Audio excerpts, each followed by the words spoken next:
నమస్తే రమగారు. నమస్తే జయ. రమగారు, ఏదైనా కొత్త సిరీస్ స్టార్ట్ చేద్దామండి. చిన్నది చేద్దామా? ఓకే. చిన్నది అంటే ఎన్ని ఎపిసోడ్స్ ఉంటాయంటారు సుమారు? ఓ 4 చాలా. 3-4 వస్తే బోర్ కొట్టకుండా ఉంటుంది. అవును అవును. కథ అయిపోతుంది. ఎక్కువ సస్పెన్స్ లేక 6-7 వచ్చినాయి అనుకో, చాలా సస్పెన్స్ మెయింటైన్ అవుతుంటుంది, జనం విసిగిపోతారు. మనమేమో కలిసినప్పుడే చేసుకుంటాము. అవును, గ్యాప్ వచ్చిందో అని గోల్ పెడతారు కదా, కథ మర్చిపోయాము అంటారు. అందుకని మర్చిపోకుండా 3-4 ఎపిసోడ్లు అయితే హాయిగా అయిపోతుంది కదా. అంతే చెప్దాం. సింహదమనుడి కథ. పూర్వమట కాంబోజు రాజ్యానికి శత్రుంజయుడు అని ఒక రాజుగారు ఉండేవాడు. ఈ రాజుగారు వివాహమైంది, సంతానం కలగల. అందరు అన్నారు ఇంకో పెళ్లి చేసుకోండి అని. ఇంకో పెళ్లి చేసుకున్నట్టు సంతానం కలగల. మళ్ళీ అందరు అన్నారు ముచ్చటగా 3వ పెళ్లి చేసుకోండి అన్నారు. 3వ పెళ్లి కూడా అయింది. 4, 5, 6, 7 ప్రయత్నం మాత్రం మానల. పెళ్లి ప్రయత్నం మానకుండా 7 పెళ్లిళ్ళు చేసుకున్నాడు. ఆ రోజుల్లో ఫర్టిలిటీ సెంటర్లు లేవు ఫర్టిలిటీ సెంటర్ లేవు. వీడికి పిల్లలు పుట్టకపోయేది, రాజుగారికి పిల్లలు లేరు అంటే ఇంకో రాణిని తెద్దాం అనుకున్నారు, కానీ రాజుగారి ప్రాబ్లం ఏమోనని ఆ రోజుల్లో అనుకునేవాళ్ళు. అందుకే ఫర్టిలిటీ అన్నాను, వాళ్ళైతే క్లియర్ గా చెప్తారు అదే. కానీ అలా అవ్వలేదు. అవక ఏమైంది, రాజుగారు 7 పెళ్లిళ్ళు చేసుకున్నాడు. 7గురు చక్కటి వాళ్ళు, కొట్టుకోకుండా చక్కగా కలిసి ఉండేవాళ్ళు, బాగుండేది. అయితే ఏమైంది, రాజుగారు దిగులు తీరలా.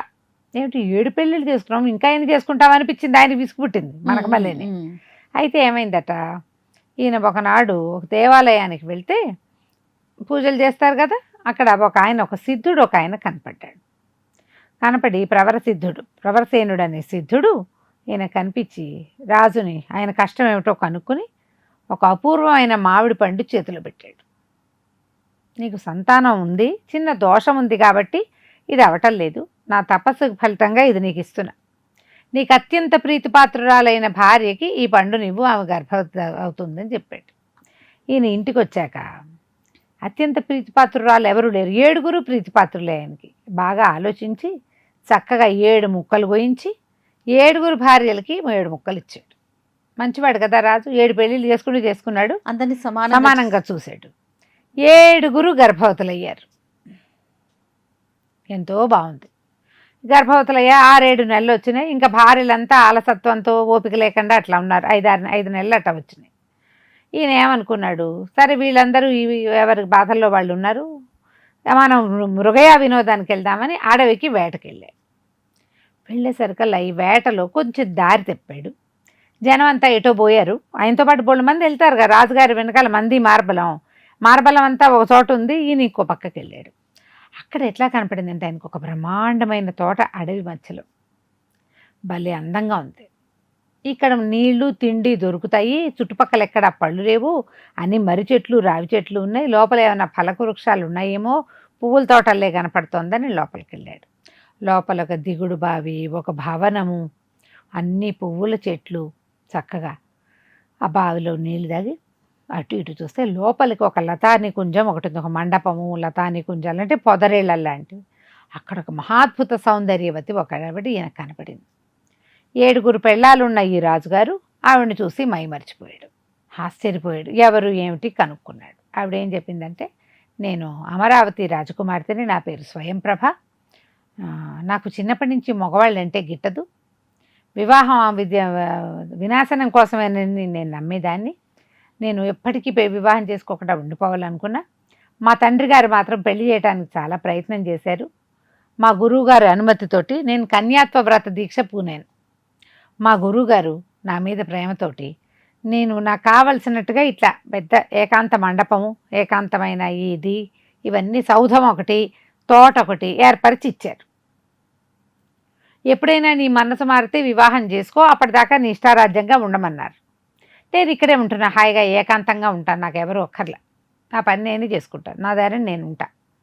ఇంతకాలానికి ఒక మనిషి నా మా తోటలోకి వచ్చాడు, మొట్టమొదటి మగవాడివి నువ్వే, కానీ నిన్ను చూస్తే నాకు మనసు మైమర్చిపోతోంది అని చెప్పింది. చెప్పేసరికి అలా రాజుగారికి కూడా అనిపించింది, ఆహాహా, నా కోసం కదా ఇంతకాలం పెళ్లి చేసుకోకుండా ఉంది ఈవిడెవరో, మహాద్భుత సౌందర్యవతిగా ఉంది, అడవిలో ఒక బిల్డింగు ఓ తోట చేయగలిగిన గురువుగారు ఉన్నారంటే ఇదెంత మహత్తరమైందో అని భావించి నన్ను వివాహం చేసుకో అని అడిగాడు. అడిగేసరికల్లా ఈవిడంది, దానికేముంది, నువ్వు పెద్దవాడలేవునో, నీకు పెళ్ళైపోయి ఉంటుంది, ఈ పాటికి మీ రాణి వాళ్ళు ఏమి అనరా అంటే, ఉన్నారు రాణులు, కాలం పిల్లలు కలగలేదు, ఇప్పుడే ఎవరో గురువుగారు అనుగ్రహిస్తే ఎటగొట్టా సంతానాన్ని కంటున్నారు, వాళ్ళు అసలు నీ కాలి గోటికి సరిపోరు, నువ్వు ఎంత సౌందర్యవతివో, నువ్వు నాతో రా అని ఆమె వెంటపడ్డాడు. ఆవిడ, మరి నేను అన్న మాట అంతా చెల్లిస్తావంటే నీకు ఏది కావాలంటే అది చేస్తా, అసలు మా రాణుల్ని పక్క పెడతా, నీతోటే ఉంటా అని ఆవిడ్ని నమ్మించాడు. వ్యామోహం అట్లాంటిది. స్త్రీ మీద వ్యామోహం కలిగితే అలాగే పెళ్ళాలు బతుకున్న చంపేస్తారు కూడా, కొంతమంది చచ్చిపోయిందంటారు, జబ్బులు మారిదంటారు, పనికిమాలిందంటారు, ఇప్పటికీ ఉన్నారు ప్రబుద్ధులు అట్లాంటి వాళ్ళు. అవునండి. భార్య మీద ఎంత చెడైనా చెప్పి అవతల వాళ్ళకి జాలి కలిగించి వాళ్ళని దక్కించుకోవాలని.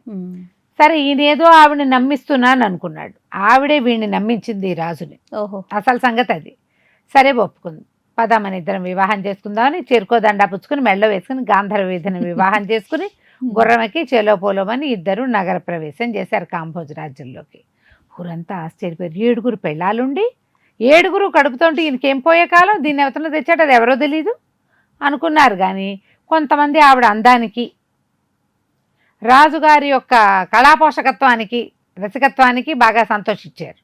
ఆవిడ్ని మందిరంలోకి చేర్చారు, కొత్త మందిరం కట్టారు. ఇంతకీ ఈవిడ ఎవరు? ఇదొక బ్రహ్మరాక్షసి, మానవుల్ని మోసపుచ్చడానికి సౌందర్యవతి స్వరూపంలో కనపడుతుంది. సొంతంగా వేషం వేసుకోగలదు కాబట్టి మహాద్భుత సౌందర్యవతి వేషం వేసుకుంది.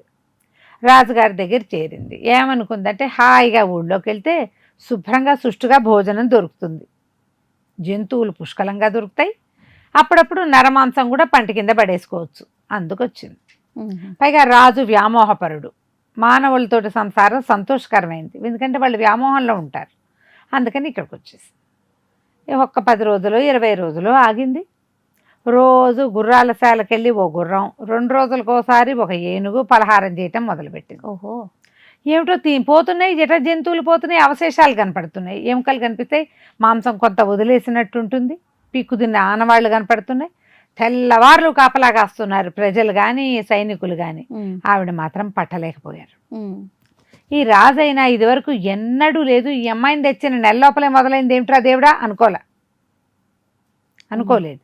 ఈవిడేమంది, నాకు ఒక అవకాశం ఇస్తే నేను వెతికి పెడతాను, ఎవరు ఈ పని చేస్తున్నారో చూస్తానని. ఏం చేసింది, ఒకనాటి రాత్రి ఒక ఏనుగుని చంపి ఏనుగు తారుకు మాంసం ముక్కలని 7 రాణుల వంటిళ్లలోకి చేర్చింది. అదేమో కామరూపధారి, ఏ రూపం కావాలంటే ఆ రూపం ధరిస్తుంది. రాణుల వంటిళ్లలోకి వెళ్ళిపోయింది. వంట వాళ్ళు ఆ తెచ్చిపెట్టబడిన మాంసం ఏనుగుదో ఇంకోదో వాళ్ళకి మాత్రం ఏం తెలుసు, దాన్ని పచనం చేయటం కూడా మొదలుపెట్టారు.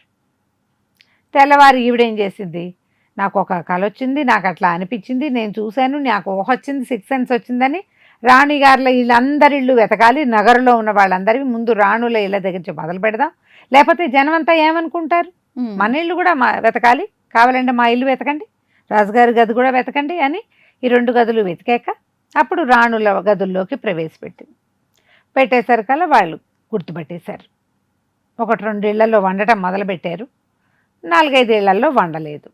ఆ పాత్రలు కనపడ్డాయి. ఎక్కడిది ఏమిటంటే వంట వాళ్ళు మాకు తెలీదు, ఎవరు పెట్టారో అని అన్నారు. ఇప్పుడు రాణులే తెచ్చి పెడుతున్నారేమోనని అనిపించింది. అక్కడి నుంచి ఆయన కాస్త కూడా ఆలోచించకుండా ఈ 7 రాణుల్ని బయటికి తప్పించి వాళ్ళ మీద విచారణ మొదలుపెట్టాడు. ఈవిడేమంది, ఈ స్వయంప్రభ, అయ్యో అట్లా ఇట్లా చేస్తాం, గర్భవతులు, వీళ్ళని చంపేటాలు అవి చేయకూడదు, అడవిలో వదిలిపెట్టించేసి, ఇంత పని చేసినందుకు పట్టపటేనుగుని చంపినందుకు శిక్షగా కనుగుడ్లు పీకించేస్తే సరిపోతుంది అని చెప్పి 7 రాణుల కళ్ళు పీకిచ్చేశారు. గర్భవతులుగా 5-6 నెలల కడుపుతో ఉన్న వాళ్ళని అడవిలో వదిలిపెట్టారు. ఇంకా పెద్ద నెలలు కూడా వచ్చేసినాయి, 8-9 నెలలు వచ్చినాయి. అడవుల్లో వదిలిపెట్టబడిన వాళ్ళు 7 నానా తంటాలు పడ్డారు. ఎప్పుడు అడవుల్లో తిరిగిన వాళ్ళు కాదు, ఓ పక్కన కళ్ళు లేవు, రెండో పక్కన కడుపుతో ఉన్నారు, ఒకళ్ళకొకళ్ళు తోడు. సరే మెల్లిగా ఒక్కో రాణి ప్రసవించింది. ఈ ప్రసవిస్తుంటే ఈ అడవిలో నెత్తుటి వాసనకి పురుటి కందులు వాసన రారు పసిబిడ్డలు, ఎన్ని రకాల జంతువులు చేరిపోయి చీమలు పట్టేసి 6 పిల్లలు హతమైపోయారు. ఒకనాటి సాయంకాలం ఆ 7వ అమ్మాయికి పురుడు నొప్పులు మొదలైనాయి. వీళ్ళ 6 ఏమనుకున్నారంటే అందరి పిల్లల్ని పోగొట్టుకున్నాము, మనం జాగ్రత్తగా ఉండి ఒక్క బిడ్డనైనా కాపాడుకుంటే వాడు ఆసరాగా ఉంటాడు మనకి అని చెప్పి 6 చుట్టూతా దడిగట్టినట్టు నిలబడి కర్రలు అవి ఇవి పుచ్చుకుని జంతువులు రాకుండా కాపలాగాసి అసలు చేతిలో బిడ్డనిట నేల మీద పెట్టకుండా చేతులు మార్చుకుంటూ 7 చేతులు మారుస్తూ పిల్లాన్ని బతికించుకున్నారు. ఒక్క పిల్లవాడు పుట్టాడు 7వ భార్యకి. 6 పుట్టారు మగపిల్లలు, అంతా పోయారు. 7వ భార్య కన్న పిల్లవాడిని మాత్రం 7 తల్లులు కలిసి పెంచి జాగ్రత్తగా పెంచుకున్నారు. కాస్త నెలలు గడిచే కొందికి ఇంచుమించు అందరూ దగ్గరగా కన్నవాళ్లే కదా, ఆ తల్లి ఒళ్ళో ఈ తల్లి ఒళ్ళో పాలు తాగుతూ పిల్లాడు చక్కగా పెద్దవాడయ్యాడు. ఓ 2వ ఏడు అటా వచ్చేసరికల్లా నడకొచ్చింది, వాడికి 4 కనపడతాయి. పిల్లవాడు తెలివిగా ఉన్నాడు. అడవిలో ఉన్నవాళ్ళు మరీ తెలివిగా ఉంటారు. 4-5 సంవత్సరాలు వచ్చేసరికల్లా తల్లుళ్ళకి తిండి తిప్పలు నీళ్లు తెచ్చిపెట్టడము, ప్రమాదం ఉందేమో గోతులున్నాయేమో చూడడము పిల్లాడు బాగా నేర్చుకున్నాడు. అందరినీ 7 వాడే కాపాడాడు. అయితే ఏమైంది, ఒకనాడు వాడు చెట్టెక్కి ఏవో కాయలు కోస్తుంటే దూరంగా మనుషులు వెళ్తూ కనపడ్డారు. వాళ్ళ దగ్గరికి పరిగెత్తుకెళ్ళి మా అమ్మ వాళ్ళంతా ఇక్కడే ఉన్నారు, మమ్మల్ని మీ ఊరు వస్తామని వాళ్ళని అడిగి వాళ్ళతో కలిసి ఒక పల్లెకి వెళ్ళిపోయాడు. కోయల పల్లెలకి వెళ్ళిపోయాడు. 4-5 ఏళ్ల పిల్లాడు ఈ 7 ఆడవాళ్ళని తరలించుకుని అక్కడికి తీసుకుపోయాడు. తల్లులకు కళ్ళు లేవు కదా, వాడే చక్కగా చూసుకుంటూ ఆ పల్లెల్లో అందరి పనులు చేసి పెడుతూ వాళ్ళకి యాక్టివ్గా ఉన్నాడు. పిల్లాడు అందంగా ఉన్నాడు, చక్కగా ఉన్నాడు, బాగున్నాడుగా. వాళ్ళు కొంచెం సరదాగా బాగా చూసేవాళ్ళు. క్రమంగా వీడికి పుట్టినప్పటి నుంచి అడవిలో ఉన్నాడు కదా, చెంచుల లాంటి తెంపరతనమే ఉంది పిల్లాడికి. అన్ని పనులు చేయగలిగేవాడు, వేటాడేవాడు, ఉత్సాహంగా ఉండేవాడు. ఒకనాడు ఏమైందట, అడవిలోకి వాడికి 14-15 ఏళ్ళు వచ్చేసరికల్లా సింహం ఒకటి ఎదురైంది. ఆ సింహాన్ని వీడు ఎంత తెలివిగా చంపాడో, చాలా అద్భుతంగా చేశాడు. ఆ వేటను చూసి ఊళ్ళో అప్పటిదాకా పిల్లని చిన్నాడు అని పిలిచేవారు, చిన్నపిల్లాడు కాబట్టి. ఆ సింహాన్ని చంపినది చూసి సింహదమనుడు అని పేరు పెట్టుకున్నారు. వాడే వీళ్ళకి రాజుగా కూడా ఉండేవాడు, అన్నిటికీ నాయకుడు వాడే, తెలివైన మాటలు వాడివి. అయితే ఇంచుమించుగా కోయపల్లిలో సగం మంది వీడు చెప్పిన మాటే వినేవాళ్ళు. ఈ పిల్లాడికి ఎప్పుడు డౌట్గా ఉండేది, వీళ్ళందరూ ఒకలా ఉన్నారు, మా అమ్మలు తేడాగా ఉన్నారు, నేను కూడా వీళ్ళలాగా లేను, ఇక్కడ పుట్టిన వాళ్ళలాగా లేం మేము. ఓ 14-15 ఏళ్ళు వచ్చాక వారా వీరా అందరి మాటలు విని వాడు తల్లుల్ని నిలదీసి అడిగాడు, సింహదమనుడు, ఎందుకు మీరు ఇట్లా ఉన్నారు, నేను ఎందుకు తేడాగా ఉన్నా, ఈ కిరాతుల్లో ఎవరు నా తండ్రిలాగా నాకు అనిపించట్లేదు అనేసరికి అప్పుడు మెల్లిగా జరిగిందంతా చెప్పుకొచ్చారు. చాలా కష్టంతో వచ్చింది వాడికి. సరే మనం పట్టణానికి వెళ్ళిపోదాం, అక్కడే ఏదైనా చేద్దామని ఇంకొక 1-2 ఏళ్లలో వాడు ఏం చేశాడు, ఈ అడవిలో రకరకాల చోట బంగారము రత్నాలు దొరికే ప్రదేశాలు ఉన్నాయి. ఈ వాటిలలో చక్కగా సంగ్రహించుకున్నాడు. వాడు ప్రతి పని చేసినప్పుడల్లా కొంత సొమ్ము వెనకేసుకునేవాడు. ఆ డబ్బులు చేత్తో పుచ్చుకుని 7 తల్లుల్ని వెంట పెట్టుకుని కాంభోజ రాజ్యంలోకి ప్రవేశించాడు. ప్రవేశించి ఒక ఇల్లు అద్దెకి తీసుకుని తల్లులు 7 ఆ ఇంట్లో ప్రవేశపెట్టి వాడు ఆ ఊళ్ళో తిరుగుతూ ఉండేవాడు. ప్రతి వాళ్ళకి వీడు ప్రత్యేకంగా ఉన్నాడని తెలిసేది. అయితే ఏమైంది, ఒకనాడు ఒక గుర్రము కత్తి 2 అమ్మకానికి వచ్చినాయి. ఏమిటది, ఆ కత్తి మహాబరువు. ఆ గుర్రం ముఖం మీద ఒక బట్ట వేసి ఉంది, దాని మీద ఏం రాస్తుందంటే ఈ కత్తి నెత్తగలిగే వాడికే ఈ గుర్రం అమ్మబడుతుంది. కత్తి గుర్రం కలిసే, దీని ఖరీదు 2000 వరహాలు. కత్తెత్తగలిగే ధీరుడెవడో కనిపెడదాము అని శత్రుంజయుడు కూడా ప్రయత్నించాడు, రాజు కూడా, అతని వల్ల కాల. ఊళ్ళో అందరూ ట్రై చేస్తున్నారు, ఆ కత్తెత్తలేరు. అదొక తోపుడు బండి మీద తీసుకొస్తున్నారు, బండి గుర్రం పక్కపక్కనే ఉన్నాయి. ఈ సింహదమనుడు నేను ప్రయత్నం చేస్తానని కత్తిని లేవదీశాడు. వాడు వరప్రభావాన పుట్టినవాడు, మామిడి పండు తింటే పుట్టాడు కదా. కత్తి ఎత్తేసరికి అందరూ ఆశ్చర్యపోయారు. ఆ గుర్రం ఏంటంటే పైన ఎగురుతుంది, ఆకాశంలోనూ ఎగరగలదు, నేల మీద నడవగలదు. ఆ కత్తిని పట్టుకుని గుర్రం ఎక్కాడు. గుర్రం పరుగులు తీసింది, ఆకాశగమనం కూడా వచ్చేసింది దానికి, పైన కూడా ఎగిరి చూపించింది. ఊళ్ళో వాళ్ళందరూ సాధు ఓహో అన్నారు. ఓహో సరే బాగానే ఉంది, ఊహో అంటానికి వీడి దగ్గర డబ్బులేవి, అదే కదా, డబ్బు లేదు, వీడు పేదవాడు కదా, అక్కడి నుంచి వచ్చాడు, కొద్దిగా తెచ్చుకున్నాడు. వాడు అమ్మల్ని పోషించుకోవాలి, 7 1 8 మంది మనుషులు తినాలి, వీడికేం ఉద్యోగం సద్యోగం ఏర్పడలే. ఇంతలో సైన్యాధ్యక్షుడు ఈ చుట్టుపక్కల ఉన్న వాళ్ళల్లో ఎవరో పరిగెత్తుకుంటూ వెళ్ళి రాజుగారికి ఆ గుర్రం స్వాధీనపడిందని, ఆ కత్తి ఎత్తబడిందని చెప్పారు. రాజుగారు హుటాహుటిని వచ్చాడు. గుర్రాన్ని చూసి ఆశ్చర్యపడి, వీడికి 17 ఏళ్ళున్నాయి, 18 ఏళ్ళున్నాయో లేదో, చక్కగా నూనూగు మీసాలవాడు కుర్రాడు, బలంగా ఉన్నాడు, చక్కగా ఉన్నాడు. ఎవరబ్బాయివి గోత్రనామాలు అడిగాడు. వీడు అవేవి చెప్పల. సరే, నీకు ఏం కావాలి, ఇంత గొప్ప పని చేసావంటే, నా దగ్గర డబ్బులు లేవు, ఈ గుర్రాన్ని కత్తిని నాకు కొనిపెట్టండి, నెలకి 100 మాడలు జీతం ఇస్తానంటే మీ దగ్గర పని చేస్తానన్నాడు.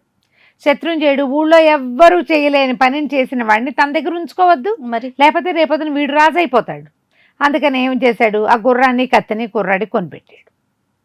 తర్వాత ఇవాళ నుంచి మా దగ్గర చేరు, సైన్యంలో చేరమని చేర్చుకున్నాడు. చేర్చుకుంటే ఏమైంది, కొద్ది రోజులు, ఒక 4 రోజులు గడిచినాయి. డబ్బులు సంపాదన మొదలైంది కాబట్టి తల్లులు హాయిగా సుఖంగానే ఉంటున్నారు, పని వాళ్ళని పెట్టుకున్నారు, బాగుంది. ఈ లోపల ఏమైంది, మన ఈ స్వయంప్రభ ఉంది కదా, ఒక ఏనుగుని భక్షించింది. ప్రజలంతా గోలగోలు చేశారు. ఏనుగు చచ్చిపోయింది, గుర్రాలు చచ్చిపోతున్నాయి, కోళ్ళు అవి అయితే ఒకేసారి 100 మాయమైపోతాయి, మేకలు 10-15 మాయమైపోతాయి. ఓ గుర్రం ఓ ఏనుగుతో సరిపెట్టుకుంటుంది. ఏనుగు తింటే వారం దాకా రాదు. జనం అంతా గోల్ చేశారు. రాజుగారు ఏం చేశాడు, సింహదమనుని పిలిచి, నువ్వు చాలా పరాక్రమం ఉన్నవాడిగా ఉన్నావు, నువ్వు కనిపెట్టు, ఈ పని ఎవరు చేస్తున్నారో మాకు తెలియటం లేదు, చూడమన్నాడు.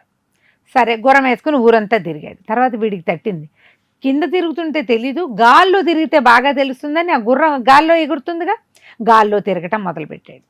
స్వయంప్రభ తినడం కోసం బయటకు వచ్చి ఈ గాల్లో ఎగురుతున్న వాడిని చూసేసరికి భయం వేసింది, అమ్మా వీడు పట్టేస్తాడు అని. అక్కడి నుంచి 3 నెలల పాటు దానికి ఆహారం లేకుండా అయిపోయింది. రాత్రిపూట బయటకు వస్తే వీడు తిరుగుతూ ఉంటాడు, ప్రతిరోజు రాత్రిపూట తిరుగుతాడు. సరిగ్గా దాని ఆహార సమయం ఏమిటి, తెల్లవారుజాము రాకూడదు, 12 నుంచి 3 లోపల. వీడు కూడా ఏ పొద్దున సాయంకాలం భోజనం చేసి పడుకుని 12 అయ్యేసరికి రోడ్డు మీదకి వస్తాడు, తెల్లవారుజామున ఇంటికి వెళ్తాడు. కరెక్ట్గా దాని టైము వీడి టైము ఒకటి. దాంతో తిండి లేదు, దానికి విసుగు పుట్టిపోయింది. వీడిని అడ్డు తప్పించుకోవాలి ఎలాగైనా అనుకుంది. రెండో భాగం మొదలు పెడదామా. సింహదమనుడి కుర్రాడు ఏం చేస్తాడు, రోజు గుర్రం వేసుకుని ఆకాశంలో తిరుగుతున్నాడు. తిరిగేసరికల్లా ఈ రాక్షసుడిగా స్వయంప్రభకి ఇబ్బందిగా ఉంది. వీడి ఇక్కడే ఉంటే కుదిరేలాగలేదు, వీటి ఎలాగైనా అడ్డు తప్పించాలి. ఏం చేద్దామని ఆలోచించి ఏమన్నది, ఓ రోజు రాజుగారి దగ్గరికి రానికుండా విసుక్కుంటూ ఉన్నది. ఆయన ఎందుకు ఇది విసుకానంటే, నాకు పీడకాలు వచ్చింది, సముద్రానికి అవతల ఒక కొండలో ఒక కోనలో ఎక్కడో మా సోదరు ఉంది, దాని పేరు భ్రమరవాణి, అది దానికి ఏదో అయిపోయినట్టుగా నాకు కల వచ్చింది, దాని గురించి ఎట్లా తెలియాలో నాకు అర్థం కావటం లేదు, ఎవరైనా ఆకాశంలో ఎగిరెళ్ళే వాళ్ళు ఉంటే వెళ్ళి దాన్ని చూసొస్తారు, ఎన్నాళ్ళో ఏందో మేము కలుసుకుని. ఈవిడేం చెప్పింది, నేనేదో అమరావతి రాజకుమార్తెని అట్లా చెప్పింది కదా, వాళ్ళు అక్కడెక్కడో ఉన్నారు, ఈ మగవాడితో ఈ భర్తతో కలిసి వచ్చేసింది ఈవిడ. అవును కదా, పాపం పుట్టింటి వాళ్ళ మీద ఆ మాత్రం భ్రమ ఉంటుంది కదా ఎవరికైనా.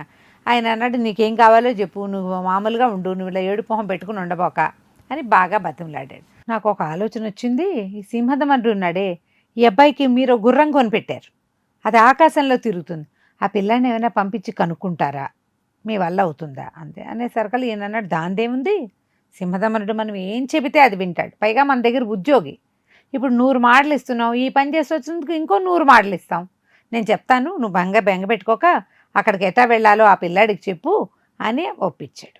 ఒప్పిస్తే సింహదమనుడికి చెప్పాడు, ఈ నా భార్యకి స్వయంప్రభకి ఒక సోదరుంది భ్రమరవాణిని, అక్కడెక్కడో ఉంటుంది, నువ్వు అక్కడికి వెళ్ళాలి, వెళ్ళొస్తావా ఒకసారి, ఇట్లా గుర్రం వేసుకుని వెళ్ళటమే కదా, ఆకాశ గమనమే కదా, అది కదా ఇది కదా అన్నాడు.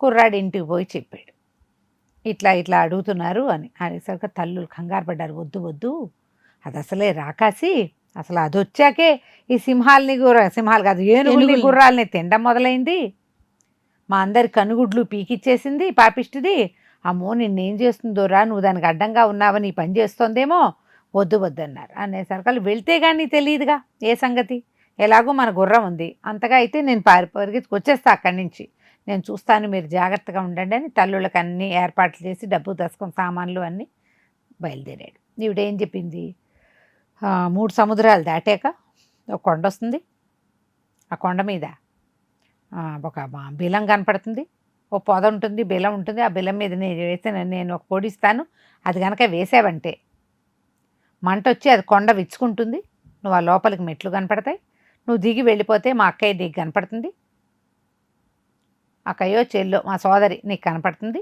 అద్భుతంగా ఉంటుంది, నేను ఎంత బాగానో చూసుకుంటుంది, ఒక మాట చూసి క్షేమం సమాచారం కనుక్కుని వచ్చి అని ఇదిగో ఉత్తరం రాశానని ఇచ్చింది. ఆ ఉత్తరం మరి వాళ్ళు ఎవరో రాసుకున్న ఉత్తరాలు మనం ఎందుకు చదువుతాం? ఉత్తరం రాసి ఇచ్చింది, చుట్టి జేబులో పెట్టుకున్నాడు. వెళ్ళొస్తానన్నాడు, తల్లుళ్ళకి వీడుకోలు చెప్పాడు, రాజుగారికి స్వయంప్రభకి బాయ్ బాయ్ చెప్పి గుర్రం ఎక్కిపోయాడు. అది ఆకాశంలో నడుస్తూ వెళ్ళింది. వెళ్ళేసరికల్లా ఏమైంది, ఇప్పుడు వీళ్ళున్న రాజ్యం నుంచి ముందుకు వెళ్ళాలి కదా, పైనుంచి వెళ్తుంటే కొన్ని చోట్ల ఊళ్ళు కనపడిన చోట మరి ఆకాశంలోకి వెళ్ళకుండా కొంచెం ఊరికి దగ్గరగా వెళ్ళి ఊళ్ళో అందాలన్నీ చూసుకుంటూ పోతున్నాడు. వెళ్తూ ఉంటే ఒక రాజ్యం కనపడుతోంది, చాలా ఇదిగా కనపడుతోంది, ఇవంతా తోటలు దొడ్లు ఉన్నాయి. ఒక పెద్ద ఆకాశ హార్మ్యంలాగా రాజసౌధం ఒకటి కనపడింది, తెల్లటిది. దాని మీద కొంతమంది ఆడపిల్లలు తొక్కుడు బిళ్ళ ఆడుకుంటున్నారు. ఓహో. వాళ్ళల్లో ఒక మహాద్భుత సౌందర్యవతిగా ఉన్న పిల్ల దూరం నుంచి ఏదో కనపడుతుంటే అటా చూస్తోంది. క్రమంగా ఆవిడకి అర్థమైంది, గుర్రం మీద రాకుమారుడు ఉన్నాడు. రాజకుమారుడలే కనపడుతున్నాడు. గుర్రాల మీద ఉంటే సాధారణంగా ఎవరో పురుషుడు, రాజకుమారుడేమో అనుకుంది. దగ్గరకు వచ్చేసరికల్లా అమ్మాయి మైమరిచిపోయింది. చిన్నప్పటి నుంచి అలా కోరిక, గంధర్వలోకాలకి ఎగిరిపోవాలి, గుర్రం మీద వచ్చే రాజకుమారుడు తనని తీసుకుపోతాడు, అలాంటి ఊహ ఉండేది అమ్మాయికి. నిజంగానే అట్లా మబ్బుల్లో తేలుతూ వాడు కనపడేసరికల్లా ఈ సింహధవనుడు చెయ్యి చూపించింది, రారా అని. పిల్ల బాగుంది, అసలు ఊరు చాలా బాగుంది, సరే కాస్త రెస్ట్ తీసుకున్నట్టు ఉంటుందని ఈ సింహధమనుడు ఇక్కడ ఆగాడు. ఆగేసరికల్లా అందరూ ఆశ్చర్యపోయారు. సరే ఆ మేడ మీద దిగాడు, గుర్రాన్ని పక్కన కట్టేశారు, ఇది కాళ్ళు కడుక్కోవడానికి నీళ్ళు ఇచ్చారు, మంచినీళ్ళు ఇచ్చారు, తాగడానికి ఏదో ద్రాక్షారసం ఇచ్చారు, తినడానికి ఏమిటో పెట్టారు. బాగా కబుర్లు చెప్పుకున్నారు, అదెవరు ఇదెవరు ఇవేమిటి అవేమిటి అన్నీ మాట్లాడుకున్నాక సరే నేను నిన్ను ప్రేమించానంది మణిమంజరి, నాకు కూడా నీ మీద ప్రేమ కలిగిందన్నాడు సింహధమనుడు. ఇద్దరు కలిసి కులాసాగా కాలక్షేపం చేశారు. ఆ అబ్బాయి కాస్త నిద్రపోయాడు. ఈ పిల్ల ఏం చేసింది, అతను వంకికి తగిలించిన చొక్కాని ఊరికే అట ముద్దుగా ఇట అన్నది. అనేసరికి దాంట్లో ఏదో చుట్టలాగా తగిలింది. ఏమిటా అని ఆ చుట్టని బయటికి తీసింది. అది ఉత్తరం. ఏమిటి చదువు ఉందో ఇందులో చూద్దామని ఆ అబ్బాయి తీయల ఆ ఉత్తరాన్ని. ఈ పిల్ల మాత్రం ఉత్తరాన్ని తీసింది. తీసేసరికల్లా అందులో రాసున్నది ఏమిటి, పైశాచి భాష. ఈ అమ్మాయి పేరు మణిమంజరి, రాజకుమార్తె. ఆ పిల్లకి ఒక సిద్ధ గురువు ఉన్నాడు, గురువుగారు. ఆయన ఎన్ని భాషలో చిన్నప్పటి నుంచి ఈ పిల్లకి నేర్పించాడు. పైశాచి భాష క్షుణ్ణంగా వచ్చు, అది రాయగలదు, చదవగలదు. ఆ ఉత్తరం చదివితే ఏమిటి, వీడు దుర్మార్గుడు, ఈ పిల్లవాడు వీడు వచ్చిన దగ్గర నుంచి రాజు నా వశంలో లేడు, వీడి వల్ల నాకు ఆహారం లభించట్లేదు, వీడిని సంహరించు అని రాసుంది. ఓహో, ఈ రాణి గారు అది మనిషి కాదు, పైశాచి భాషలో రాస్తుందంటే అదేమిటో. ఈ ఉత్తరం చూసి అవతలది వీడు వెళ్ళగానే అక్కడ ఎవతుందో అది వీడి కుర్రాన్ని చంపేస్తుంది. ఈ అమ్మాయి ఏం చేసింది, అట్లాంటిదే ఒక కాగితం తెప్పించి ఈ ఉత్తరాన్ని తన దగ్గర దాచిపెట్టి దాని మీద ఇతను నా పెంపుడు కొడుకు, ఇతను వచ్చాక నా జీవితం ఎంతో బాగుంది, మనం వింతలు విడ్డూరాలు విశేషాలు అన్నీ చూపించి బాగా సత్కారం చేసి పంపించు అని ఉత్తరం రాసి పెట్టేసింది జేబులో. పాత ఉత్తరం తన దగ్గర పెట్టుకుంది. సరే తెల్లవారింది. 2 రోజులు 3 రోజులు ఈ అమ్మాయి దగ్గర ఉన్నాడు. ఉండి మణిమంజరికి ఏం చెప్పాడు, నేను ఈ పని మీద వెళ్తున్నా కదా, తిరిగి వచ్చేటప్పుడు మళ్ళీ ఇక్కడికి వస్తాను, మీ నాన్నగారితో మాట్లాడి వివాహం చేసుకుందాము. గాంధర్వ విధిన వివాహం ఎటాగ 3 రోజులు ఉండిపోయాడు ఆ పిల్లతో. బయలుదేరి వెళ్ళిపోయాడు. వెళ్ళాక ఏమైంది, ఆ కొండ మీదకి ఎక్కాడు. 3 సముద్రాలు దాటాక మధ్యలో కొండలు వస్తాయి, 4వ సముద్రానికి 3వ సముద్రానికి మధ్యలో. ఆ కొండల మీద ఈ గచ్చ పొదలు లాంటివి పెద్ద పెద్ద పొదలుండి అక్కడ ఒక బిలం ఉంది. ఆ బిలంలో ఈ పొడి వేసాడు. ఆవిడ పొడి ఇచ్చిందిగా, పెద్ద మంట వచ్చి బిలం సెపరేట్ అయింది. ఆ లోపల ఎవరో ఒక బ్రహ్మరాక్షసి కూర్చున్నది. వీడిని చూడగానే నరవాసన అని పరిగెత్తుకుంటూ వచ్చింది. వీడు గబగబా జేబులో ఉన్న ఉత్తరం తీసి సింహధమనుడు ఆవిడ చేతిలో పెట్టాడు. పెట్టేసరికి అలా ఉత్తరం చదువుకునేసరికి చేతి రాత కూడా చెల్లెలు రాతే. ఎంతో సంతోషించి, మా సోదరి పెంచుకుంటున్న వాడివా నువ్వు, చాలా సంతోషం, నేను బాగా చూసుకోమని రాస్తాను. వీడికి అర్థం కాలే, బాగా చూసుకోమని ఎందుకు రాస్తుంది నన్ను, ఆవిడకి మనకి ఫ్రెండ్షిప్ ఏం లేదు, ఏదో ఉంది, ఏమైనా ఈ ఉత్తరాన్ని మణిమంజరి మార్చిందా అని అనిపించింది అతనికి. ఎందుకంటే మంచి మాట రాస్తుందని అతను నమ్మల, ఆవిడకి దుర్బుద్ధి మంచిది కాదు. కానీ ఏదో జరిగింది మతలబ్, నేను ఇంకెక్కడ ఆగల, ఓన్లీ మణిమంజరి దగ్గరే ఆగా. ఏదైనా మార్చుంటే 3 రోజులు అక్కడ ఉన్నాను కాబట్టి మణిమంజరే మార్చి ఉండాలి. సరే మంచిదే కదా.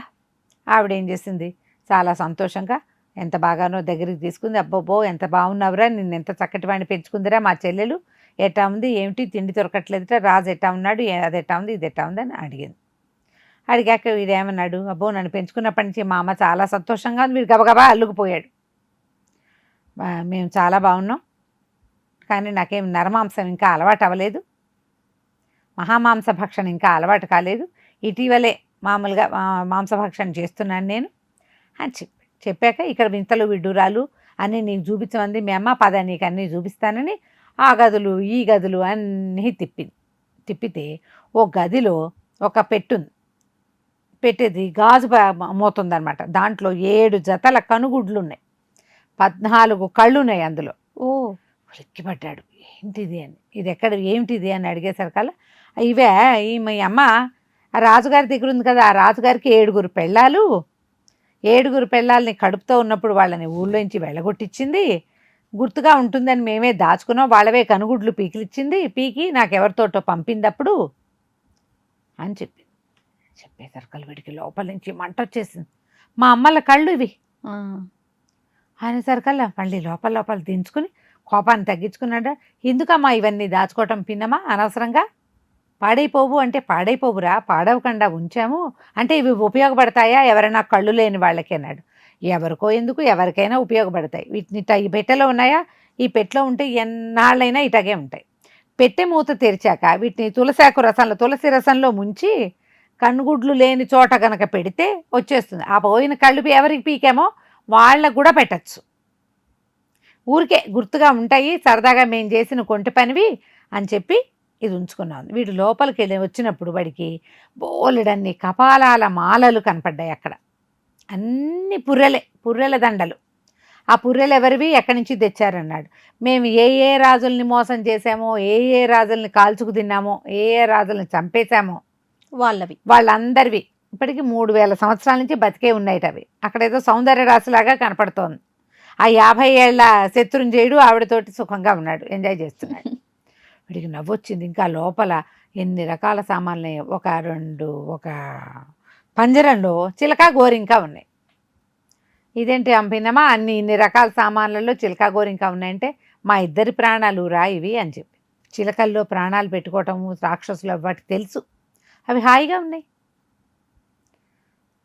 బాగుంది వీళ్ళ సంగతి. అక్కడి నుంచి బయటికి తీసుకుపోయి ఒక చక్కటి అందమైన పిల్లని ఒకదాన్ని చూపించింది. ఈ పిల్లని 7 ఏళ్ల వయసు అప్పుడు తీసుకొచ్చింది.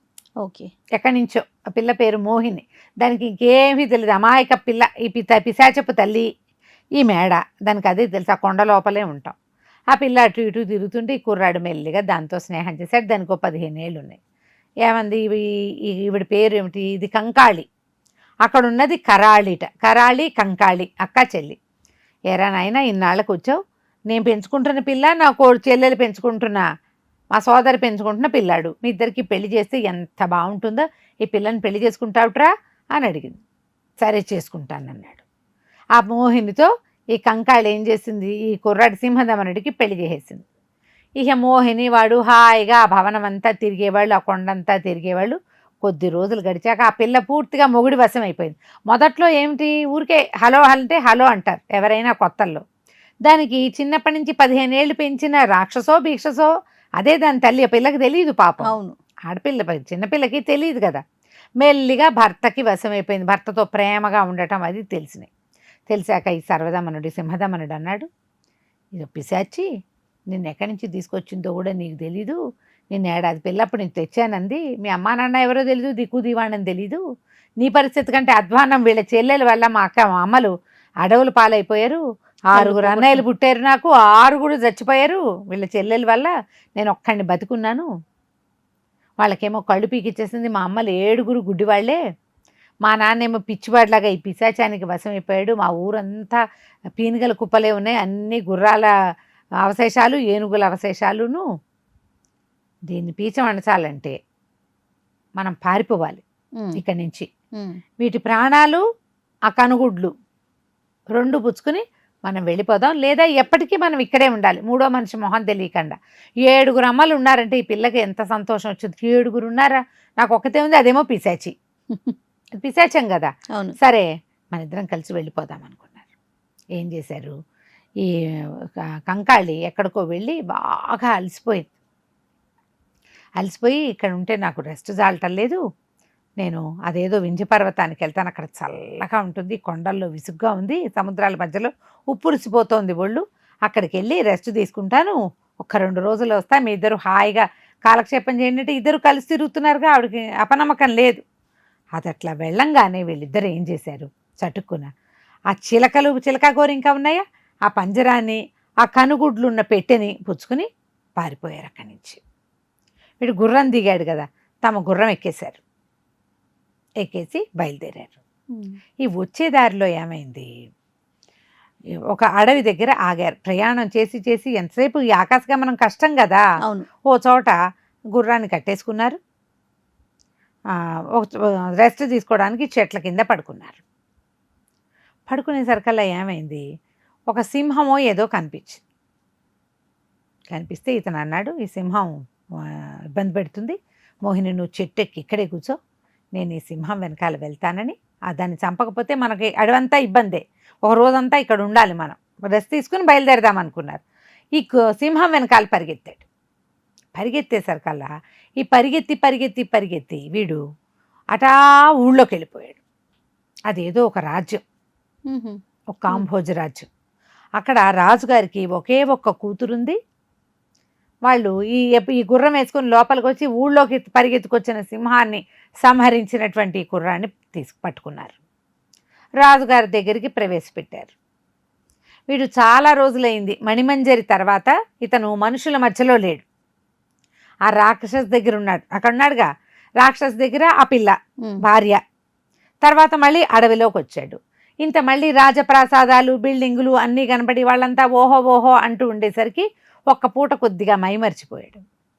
సాయంకాలం అయ్యేసరికల్లా రాజుగారు ఏమన్నారు, అబ్బాయి నాకు పురుష సంతానం లేదు, నాకున్నది ఒక్కతే కూతురు, మరి నువ్వు సింహాన్ని సంహరించావు, ఆ సింహం కొద్ది రోజులుగా ఊళ్ళోకి వచ్చి చాలా ఇబ్బంది పెడుతోంది మమ్మల్ని, నువ్వు ఆ సింహాన్ని సంహరించి ప్రజలందరి మనసు చూరగొన్నావు, నువ్వు ఇక్కడే ఉండు, నా కూతుర్ని పెళ్లి చేసుకోమన్నాడు.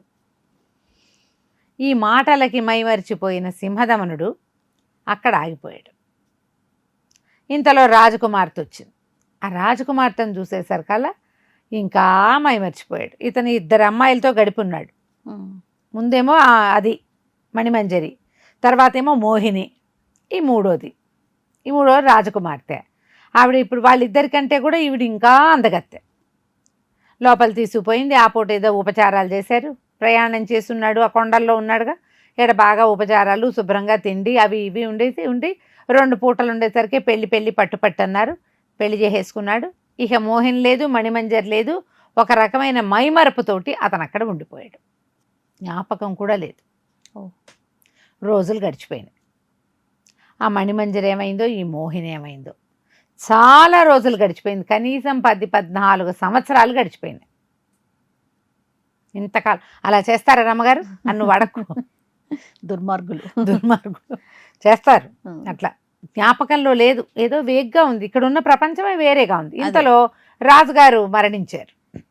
మళ్ళీ శోకము సంద్రము ఇదంతా వ్యవహారము ఇదంతా చూసుకునేసరికి ఇంకా కూరుకుపోయాడు. ముందంతా ఏమో రాకుమార్తె కర్పూరలతికో ఏదో ఆవిడ పేరు, ఆవిడతోటి సంసార సౌఖ్యం, తర్వాత రాజ్యభారం. ఒకనాడు ఏమైంది, కొంతమంది పల్లీలు వచ్చారు. ఒక అడవిలో 2 విచిత్ర వస్తువులు దొరికినాయి వాళ్ళకి.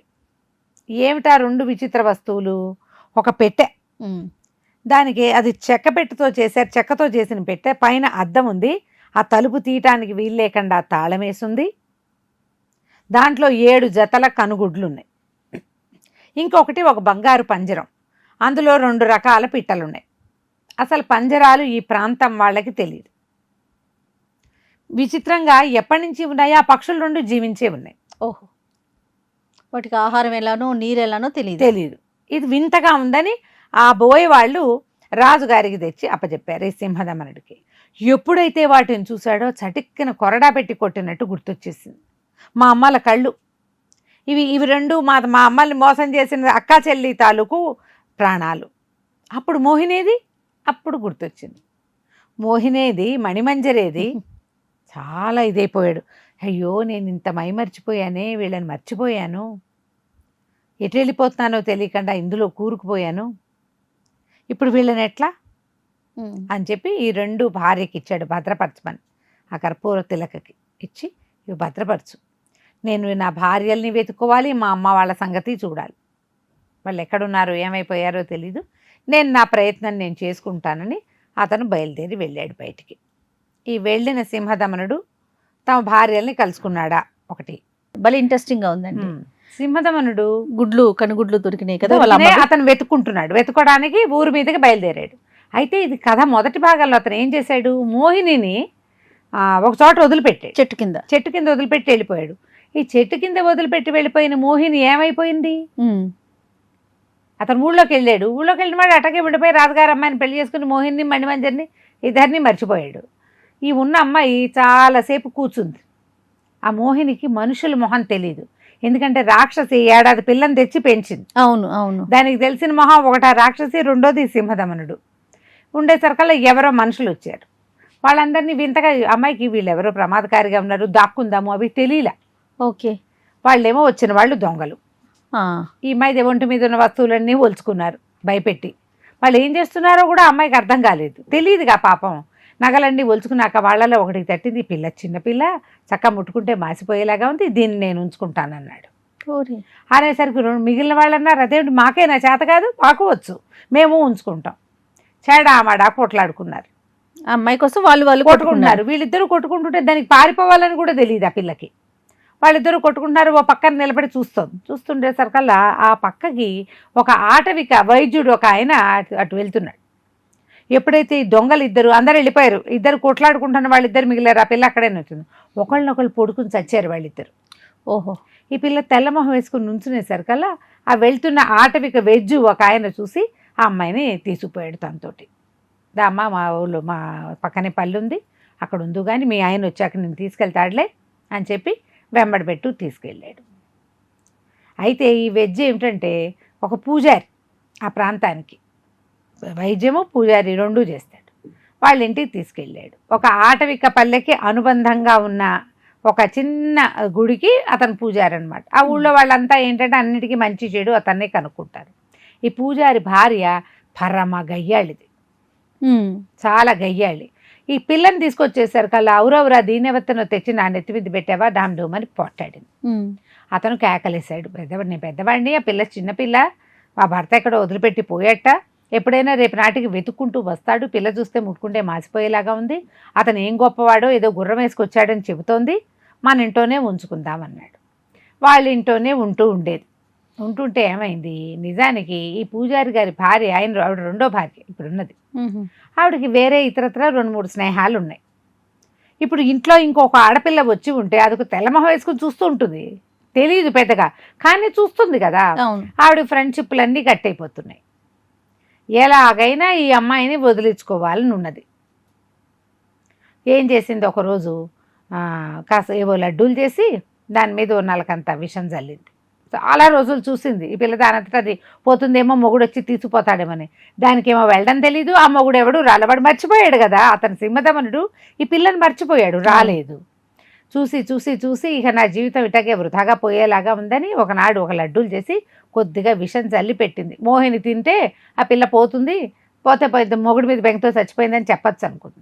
ఆ పూట ఏమైంది, ఈ పిల్లని ఏదో మాయపుచ్చుతున్నానని నీళ్ళకి వెళ్ళినప్పుడు చెప్పేసరికి ఈవిడికి ఒక స్నేహితుడు ఉన్నాడు, ఇద్దరున్నారు.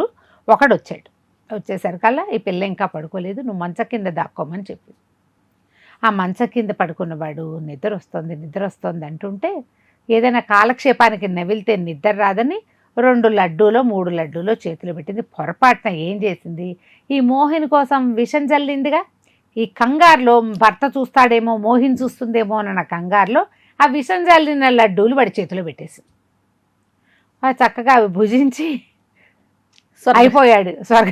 స్వర్గయాత్ర జరిగిపోయింది. ఆ మంచం కింద పడున్నాడు. ఆ భర్త నిద్రపోయాడు, ఆయన బయటికి వెళ్ళి ఎక్కడో పడుకుంటాడు. మోహిని పడుకుంది. అప్పుడు ఈవిడొచ్చి, ఈ పూజారి గారి భార్య, ఈ తన స్నేహితుడిని నిద్ర లేపబోయింది. చూస్తే చల్లగా కట్టయిపోయాడు. భయం వేసేసింది, ఏం చేయాలో తెలియలే. ఇంతకీ ఆవిడ తలకు రెండో స్నేహితుడు వచ్చాడు తెల్లవారుజామున. వచ్చేసరికి ఈవిడ గబగబా వెళ్ళి రహస్యంగా చెప్పింది, ఏం పెట్టానో పొరపాటున అది వాడేమో తినేశాడు, తీరా పోయాడు, ఇప్పుడు ఏం చేయను, మా ఇంట్లో పీనికి బయట పెడితే ఇంకేమైనా ఉందా అంటే ఇతను ఏమన్నాడు, ఉండు ఉండు తెలివిగా చేద్దాం, నువ్వు ఆ పిల్లని వదిలించుకోవాలని చూస్తున్నావు, పిల్ల వల్లే మనకు అడ్డంగా ఉంది, నువ్వు నిశ్శబ్దంగా కాళ్ళు పట్టుకొని అది ఆ బాడీని పట్టుకుని కాళ్ళు చేతులు చెరుకోవైపున పట్టుకుని తీసుకుపోయి మోహిని మంచం కింద పడుకోబెట్టారు. వీళ్ళ దారిని వీళ్ళు పడుకున్నారు. ఆ అమ్మాయి నిద్రపోతుంది కదా, దానికి ఏం తెలుసు, వీళ్ళు కామ్గా వీళ్ళ పని కానిచ్చుకుని అతను వెళ్ళిపోయాడు. మర్నాడు పొద్దున ఏం చేశాడు, వెళ్ళాక ఇతను ఎవరైతే వీళ్ళింటో చచ్చిపోయాడో వాళ్ళ ఇంటికి వెళ్ళి వాడు ఎక్కడున్నాడు అని వాకప్ చేశాడు. బయటపడాలిగా, ఎక్కడున్నాడు రాత్రి ఏ సమయంలో ఎవరికి కనిపించాడు, ఎవరింటికి వెళ్ళాడు, ఏ పక్కకి వెళ్ళాడు, ఆను పాను తీసి చివరికి వీళ్ళింటో ఈ పూజారి గారు వెజ్ పూజారి ఉన్నాడుగా వాళ్ళ ఇంట్లో శవంగా కనపడ్డాడు. అది ఆ అమ్మాయి మంచం కింద. జనాలంతా అరిచారు, తిట్టారు, వాళ్ళ ఇంటి వాళ్ళు వచ్చి పోట్లాడారు. ఈవిడేమో అవురవురా దీన్ని ఎవరినో తెచ్చిపెట్టాడు నా మొగుడు, ఇది ఇట్లాంటిదని నాకు తెలీదు, ఎన్ని పనులు చేస్తుందో ఇట్లాంటివి, ఎప్పుడో చంపేసింది చల్లగా అని చెప్పి నానా గందరగోళం చేసింది. ఇంతలో ఏమైంది, అది కొంచెం పట్టణానికి దగ్గరలో ఉంది కదా, ఆ పట్టణానికే కదా ఈ అబ్బాయి వెళ్ళాడు, ఒక పట్టణానికి వెళ్ళాడు. రెండో పట్టణానికి దగ్గరగా ఉన్న పట్టణపు సైనికులు వచ్చారు. వచ్చి చూసి సరే ఈ అమ్మాయిని తీసుకుపోయారు. అప్పటికి ఎన్నాళ్ళు అయింది, ఒక 14 సంవత్సరాలు అయింది. సింహదమనుడు వెళ్ళిపోయి 14 ఏళ్ళు అయింది. 14 ఏళ్ళు కూడా అతనికి ఏం గతం గుర్తులేదు. ఈ అమ్మాయిని తీసుకుపోయారు. ఈ మోహిని అనుకుంది, ఏమిటో నాకేమీ తెలీదు, అతనేమో ఎక్కడికో వెళ్ళిపోయాడు, నాకు దిక్కు లేదు, దివాణం లేదు, నేను ఏ రాజకుమార్తెనో కూడా తెలియదు నాకు, ఎందుకు అక్కడెక్కడో బడి ఉండే బదులు ఏదో పోతే పోతాము అని చెప్పి నేనే చంపానని ఒప్పుకుంది. ఒప్పుకునేసరికి రాజుగారు మామూలుగా వీళ్ళు ఉంటారుగా మన జడ్జిలు న్యాయమూర్తులు ఊరి శిక్ష విధించారు. విధించేసరికల్లా సరే ఏమైంది, ఆ రాజ్యం ఎవరిది, మణిమంజరి తండ్రిది. ఎప్పుడైతే ఈ సింహదమనుడు 4 కొద్ది రోజులు గడిపి మణిమంజరి దగ్గర మాట్లాడి వెళ్ళాడో ఆ మణిమంజరి గర్భవతి అయింది. ఆమెకు ఒక కొడుకు పుట్టాడు. వాడికి 14-15 సంవత్సరాలు ఉన్నాయి. దానికి ముందు కదా, మోహిని కంటే ముందు కదా. అయితే ఏమైంది, రాజుగారు దౌహిత్రుడు, ఆయనకు ఒకతే కూతురు మణిమంజరి. దౌహిత్రుడు చాలా తెలివైన వాడు, అంటే అర్థం చేసుకుంటాడని పిల్లాడిని 8-9 ఏటి నుంచే రాచరికపు వ్యవహారాలన్నీ అప్పచెప్పి యువరాజును చేశాడు. అతను తీర్పరిగా ఉన్నాడు, అన్నీ ఆలోచిస్తాడు బాగా. ఇవాళ వేసిన శిక్షలు అనే లైన్ చూస్తే, ఆ కాగితాలు చూస్తే అతను ఏమన్నాడు, ప్రియుణ్ణి హత్య చేశారని ఒప్పుకుని ఉరిశిక్ష ఇచ్చుకోవటం ఏంటి, కాదని చెప్పాలి కదా ఎవరైనా, ఆ మనిషిని చూపించండి నాకు అన్నాడు. ఆవిడని తీసుకొచ్చారు. అది చూస్తే శోకదేవతలాగా ఉంది, మనిషి చూస్తే ఉంది. చచ్చిపోయిన వాడేమో ఒక సామాన్య కోమటి. ఇంత అందంగా ఉన్న ఆవిడికి వాడితో ఫ్రెండ్షిప్ ఏమిటి, దీనికి అనురూపమైన వాడు ఎవడైనా ఉండాలి కదా. పోనీ ఈమెకు భర్త ఉన్నాడా అంటే భర్త లేడు. భర్త లేకపోతే హాయిగా టింగురంగా మనం ఉండొచ్చు, ఎందుకు చంపేయాలి. ఈయనకి అనుమానం వచ్చింది, ఇతనికి అసలు ఇది అయ్యి ఉండదు. ఇప్పుడు భర్తను చంపింది అన్నా ఒప్పుకోవచ్చు, ఆ భర్తే ప్రియుణ్ణి చంపాడు అన్నా ఒప్పుకోవచ్చు. భర్త లేడు ప్రియుణ్ణి చంపింది అన్న మాట ఎట్లా కుదురుతుంది, అసలు పొంతం లేదుగా. నేను మాట్లాడతాను అని ఆవిడ దగ్గర కూర్చోబెట్టుకుని, అమ్మాయిని మీ దేవురు, ఏమంటే మీ దేవురు అండి అని చక్కగా కనుక్కున్నాడు.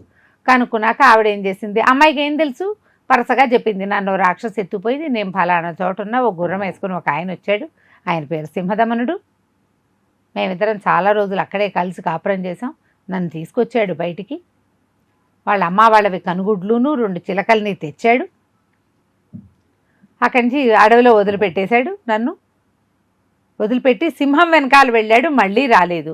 ఈ పూజారయ్య నన్ను వాళ్ళ ఇంటికి తీసుకెళ్ళాడు, ఈ శవం ఎట్టా వచ్చిందో కూడా నాకు తెలియదు అనగానే కుర్రాడికి సింహదమనుడు గుర్రం వేసుకుని వచ్చాడు, ఇది ఆకాశంలో తిరిగే గుర్రం అనగానే తెలిసిపోయింది వాడి మా తండ్రి. వెంటనే అన్నాడు, అమ్మ నువ్వు ఈ పొరపాటు చేయలేదని నాకు తెలిసింది, నేను నీకు కుమారుడితో సమానం, నువ్వు మా దగ్గరే ఉండు కానీ చూద్దామని అక్కడి నుంచి జడ్జిలకి వాళ్ళకి చెప్పాడు, ఈవిడ హత్య చేయలేదు అని ఆ పూజారి భార్యను పట్టించారు. ఏం పెట్టి అతన్ని చంపావో చెప్పమని చెప్పేసరికి చివరికి విషయం తెలిసిపోయింది.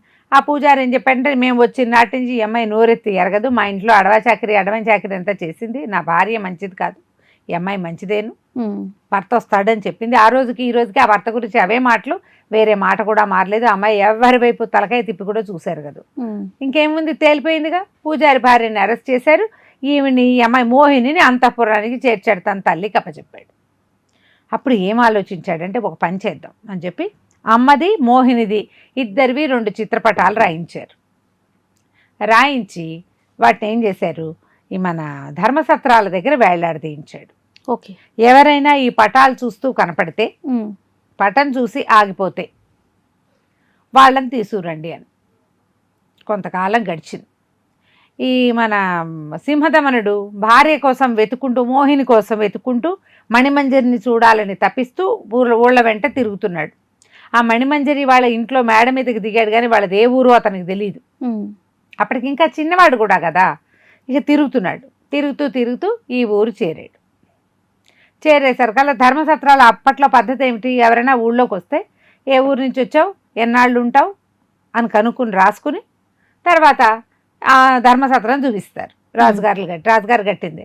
ధర్మసత్రానికి వెళ్ళేసరికల్లా అక్కడ సత్రంలో వేళ్లాడుతూ కనపడ్డాయి 2 పటాలు. కనిపించేసరికల్లా ఆయన కళ్ళ నీళ్ళు పెట్టుకుంటూ నుంచున్నాడు. వీళ్ళిద్దరూ ఒకచోట ఎట్టా ఉన్నారు. మణిమంజరి రాజకుమార్తె, మోహిని ఆ రాజకుమార్తె కానీ అనాథ. ఆమెను అక్కడెక్కడో వదిలిపెట్టారు. 2 పటాలు ఎట్లా ఉన్నాయో తెలీదు, కళ్ళ నీళ్లు కారుస్తూ నుంచున్నాడు. సైనికులు, ఈ సత్రం వాళ్ళు గమనించారు ఇతను ఎవరో చూస్తున్నాడని. వెంటనే ఏం చేశారు, ఆయన తీసుకుపోయి రాజుగారి దగ్గర పెట్టారు. సరే కదా, ఎవరు ఆ పటాలు ఎందుకు చూస్తున్నావు, నువ్వెవరు అని అడిగితే, వాళ్ళిద్దరూ నా భార్యలే. నేను ఒక ఆమెతో 4 రోజులు 5 రోజులు గడిపాను, వచ్చి మళ్ళీ తీసుకెళ్తానని చెప్పాను. చాలా సంవత్సరాలు అయిపోయింది. 2వ ఆమెను నేను వివాహం చేసుకున్నాను. ఒకటి గాంధర్వ వివాహం, 2వది విధిపూర్వక వివాహం. నేను అడవిలో వదిలిపెట్టి వెళ్ళిపోయాను, మర్చిపోయాను. ఎందుకని దైవ ఘటన వల్ల అలా జరిగింది. వాళ్ళు జ్ఞాపకం వచ్చాక నేను వెతుక్కోవటం మొదలుపెట్టాను. అడవంతా గాలించినా ఆ అమ్మాయి ఆనుపాను నాకు తెలియలే. ఇక్కడ కనపడేసరికి నాకు దుఃఖం వచ్చిందంటే, వీళ్ళేనేమో చూడమని వాళ్ళిద్దరిని తీసుకొచ్చి నుంచోబెట్టాడు. ఓకే. ఇక ఎంత సంతోషించాడో. అప్పుడు ఆ మణిమంజరి ఏం చేసింది, ఇతను ఉత్తరం మార్చింది, పైశాచి భాషలో ఉన్నది. ఆ ఉత్తరం తీసుకొచ్చి ఇచ్చింది. ఆ ఉత్తరంలో ఏముంది, ఇతన్ని చంపేయమని ఉంది. ఈ అమ్మాయి ఏమో పెళ్లి చేయమని రాసేసింది, మా కొడుకుని బాగా చూసుకోమని. తను ఆశ్చర్యపోయాడు. నా ప్రాణాలు కాపాడేవు నువ్వు, కానీ నేను నిన్ను వదిలిపెట్టేశాను ఇన్ని సంవత్సరాలు. ఇప్పుడు నీ భర్త లేకుండా కుమారుడితోటి గర్భంగాతిగా అయ్యి నువ్వు ఎలాంటి మాటలు పడ్డావో మీ ఊళ్ళో, నా వల్ల చాలా పొరపాటు జరిగిందని చాలా చింతించాడు. ఈ మోహినితో చక్కగా ప్రేమగా ఉన్నాడు. తర్వాత వీళ్ళు ఏం చేశారంటే, ఇప్పుడు మన సొంత ఊరు వెళ్ళాలి. ఇతను వెంటనే ఏం చేశాడు, తన రాజ్యం ఉంది కదా, అక్కడికి వెళ్ళారు కదా, అక్కడ పెళ్లి చేసుకున్నాడుగా రాజకుమార్తెని. వాళ్ళకి కబురు చేశాడు, రాజకుమార్తెని ఇక్కడికి రమ్మని. తర్వాత 2 వస్తువులు వచ్చినాయి కదా, చిలకలు, కళ్ళు, ఆ బాక్సులతో సహా తమ దగ్గరికి రమ్మంటే అవి పుచ్చుకుని సొంత ఊరికి ప్రయాణం అయ్యారు. ఓకే. కాంభోజ్ రాజ్యానికి వెళ్ళిపోయారు. వెళ్ళాక రాజు దగ్గరికి వెళ్ళి, మా దగ్గరికి రండి అంటే, ముందు దండెత్తినట్టు వెళ్ళారు, దండయాత్రలాగా వెళ్ళారు. చాలామంది సైన్యంతో వెళ్ళేసరికి రాజు కంగారు పడిపోయాడు. అక్కడ ఏమీ లేదు, ఆయన ఎంతసేపు ఆ భార్యా ప్రియత్వంతో ఉన్నాడు. పిలిపించి ఈయన అడిగాడు, మీకు ఎంతమంది సంతానము, మీకు ఏమిటి అంటే, అప్పుడు ఈయన ఏం చెప్పాడంటే, సంతానం లేదు నాకు, సంతానం లేదన్నాడు. భార్య ఉంది కానీ సంతానం లేదు. మరి ఇంకో పెళ్లి చేసుకోలేకపోయారా అన్నాడు. అప్పుడు ఈయన ఆలోచించుకుని, అట్లా చేసుకున్నాను 7 పెళ్ళిళ్ళు, కానీ ఇలా ఒక పరిస్థితి వచ్చి నేను వాళ్ళని పంపించేశాను, ఏం జరిగిందో కూడా నాకు తెలీదు, ఇప్పుడున్న భార్యకి నాకు సంతానం లేదు అనేసరికల్లా, సరే ఇతను ఏం చేశాడు, తల్లుల దగ్గరికి వెళ్ళి మొదట ఈయనకి పిలవడానికి ముందే ఆ కళ్ళని వాళ్ళకి తులసి రసంలో ముంచి కళ్ళు అంటించి అందరికీ కళ్ళు తెప్పించుకున్నాడు. 7 తల్లులు కళ్ళు కనపడుతున్నాయి. ఆయన లోపల నుంచి తీసుకొచ్చాడు ఆ 7 తల్లుని. వీళ్ళేనేమో మీ భార్యలు చూడండి, కొంచెం చాలా సంవత్సరాలు అయింది కాబట్టి వృద్ధాప్యం వచ్చింది, మీకు వీరు వృద్ధులయ్యారు, వీళ్ళు వృద్ధురాళ్ళు అయ్యారు అనేసరికి ఇతను ఆశ్చర్యపోయాడు. పేరున గుర్తుపట్టాడు. ఓకే, మీరంతా ఎట్లా ఉన్నారు, ఏం జరిగింది అనేసరికి ఇతను అన్నాడు, మీ సౌందర్యవతి అయిన భార్య తాలూకు అసలు సౌందర్యం మీకు చూపిస్తాను, ఆమెను కూడా పిలవండి అనేసరికి స్వయంప్రభని రమ్మన్నారు. స్వయంప్రభ చూడ్డానికి ఎట్లా ఉంది, ఎంత చక్కటిది, మహా అద్భుతమైన అందగత్తె కదా. వచ్చాక ఆవిడ ఈయన ఎదురు కూర్చున్నారు. వీడేం చేశాడు, లోపలికి వెళ్ళి మన సింహదమనుడు దీంట్లో ఉన్న పంజరంలో ఉన్న 2 చిలకల్ని మెడలు విరిచేశాడు. అక్కడున్న కంకాళి చచ్చిపోయి ఉంటుంది, ఇక్కడ ఒక కర్కశ ఉంది కదా, ఇది వీళ్ళు చూస్తూ ఉండగా పెద్దది ఒక 15 అడుగుల శరీరంతో ఇంత లావు మనిషి, అంత లావు శరీరం, కూరలు బయటపడి ఈత పొదలాగా ఉన్న తలకాయతోటి చచ్చి పడిపోయింది. తను నిర్ఘాంత పెడితే ఈ పిశాచితోన ఇంతకాలం నేను కాపురం చేశానంటే, కాపురం చేయటం కాదు, ఈమె కోసం 7 కడుపుతో ఉన్న భార్యల్ని అడవిలో విడిచిపెట్టారు.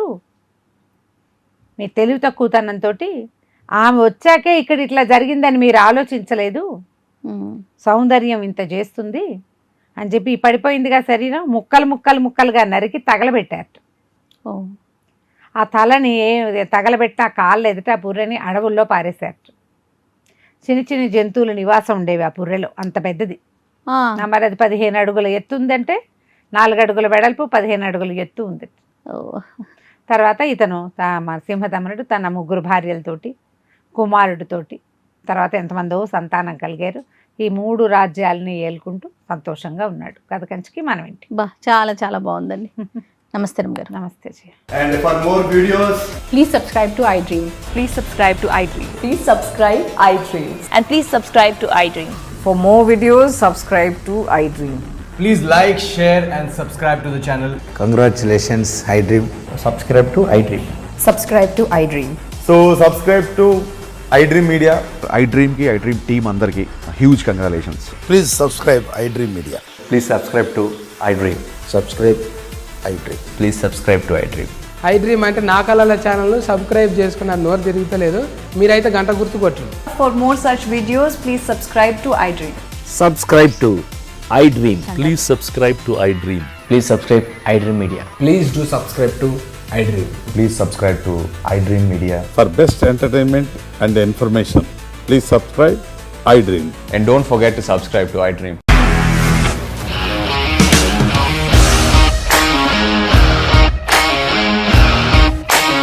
ఇండస్ట్రీలో కమిట్మెంట్ ఇష్యూస్ వస్తే నీకు కూడా వచ్చినట్టు. మార్నింగ్ తీసుకెళ్ళారంటే కొట్టి పడేశారు.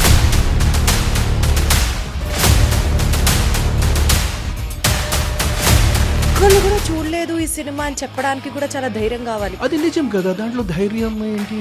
నెక్స్ట్ డే ప్లేట్ మార్చేస్తే తప్పు కదా. As of now we are comfortable this అని నేను అనుకుంటున్నాను. రష్మిక గారిది మీది ఒకే ఊరు అంట కదా. నీకు కోపం వచ్చిందంటే బాగా తిట్టేత్తరా? తిట్టేద్దామండి. నిజంగా గేమ్ ని ఎలా చేంజ్ చేయగలిగారు? ఏపీఎస్ఎఫ్సి వాళ్ళకి 6 నెలల్లో నేను 6 లక్షలు కట్టా. బిజినెస్ చేయాలనుకుంటే it is as difficult as riding a tiger.